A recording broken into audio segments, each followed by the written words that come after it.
मित्रांनो, मागील काही दिवसापासून परभणी जिल्ह्यासह मराठवाड्यात मोठ्या प्रमाणात पावसाने उघडीक दिल्यामुळे शेतातील सोयाबीन, कापूस, तूर, उडीद, मूग व तसेच हळद ही पिके मोठ्या प्रमाणात सुकू लागली होती। परंतु येत्या 1 ते 2 दिवसांमध्ये परभणी जिल्ह्यामध्ये मुसळधार पाऊस पडेल असा अंदाज हवामान तज्ज्ञ पंजाबराव डक यांनी दिला आहे। नमस्कार, मी पंजाब डक। आज आहे 16 जुलै 2025 आणि मी आहे आमच्या सेलू तालुक्याचं लोअर दुधना प्रकल्प हे धरण आहे आणि हे 36% भरलंय। म्हणजे उन्हाळ्यात पावसामध्ये याला बरंच पाणी आलंय आणि राज्यातल्या या धरणावर मी परतूरला गेलो होतो लाल बहादूर शास्त्री महाविद्यालयात भेट देण्यासाठी। तर या ठिकाणून मी माझ्या महाराष्ट्रातल्या शेतकऱ्याला अंदाज देणार आहे। आज राज्यात सांगायचं झालं तर म्हणजे आज आहे 16 जुलै 17 जुलै काय झालं, नांदेड जिल्हा झालं, लातूर जिल्हा झालं, परभणी, हिंगोली, बीड जिल्हा, बऱ्याच जिल्ह्यामध्ये शेतकऱ्याचे फोन येत आहेत की पावसात नाही। तर त्यांच्यासाठी एक थोडी आनंदाची बातमी सांगतो।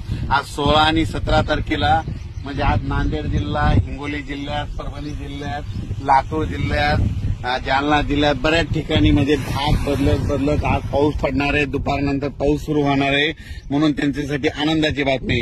ज्यांचं पीक सुकायले त्यांना जीवदान ठरणार आहे म्हणून हा अंदाज लक्षात घ्यायचा।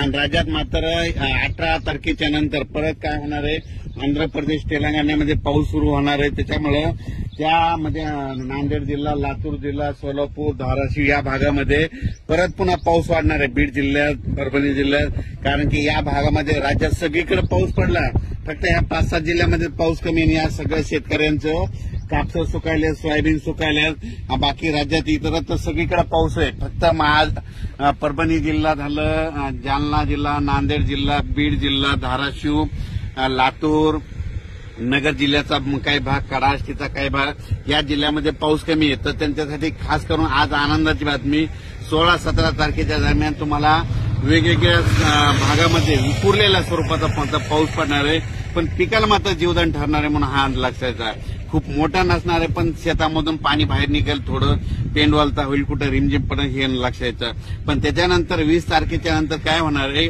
18 तारखेच्या नंतर, 18 जुलैच्या नंतर काय होणार आहे, आंध्र प्रदेश, तामिळनाडू, केरळ, कर्नाटक तिकडे पाऊस सक्रिय होणार आहे। त्याच्यामुळे परत म्हणजे सीमाला, महाराष्ट्राची सीमालगत कोणते लातूर, अक्कलकोट, सोलापूर जिल्हा, त्याच्यानंतर जत तालुका, धाराशिव, लातूर, बीड, परभणी या भागात परत मग 18च्या नंतर परत पावसाला पोषक वातावरण होणार आहे। आणि मात्र जुलैच्या मात्र शेवटच्या आठवड्यात राज्यात परत मोठा पाऊस येणार आहे आणि तो सगळ्यात जास्त पूर्व विदर्भात पडणार आहे, पश्चिम विदर्भात पडणार आहे आणि त्याचा पाऊस पुन्हा मराठवाडा इकडे येणार आहे। त्याचा आपण व्हिडिओ नंतर देऊ। पण राज्यात मात्र सध्या तरी आता म्हणजे आज 16 जुलैला मात्र बऱ्याच ठिकाणी पाऊस पडेल, बऱ्याच शेतकऱ्याला पिकाला जीवदान ठरणार आहे आणि हे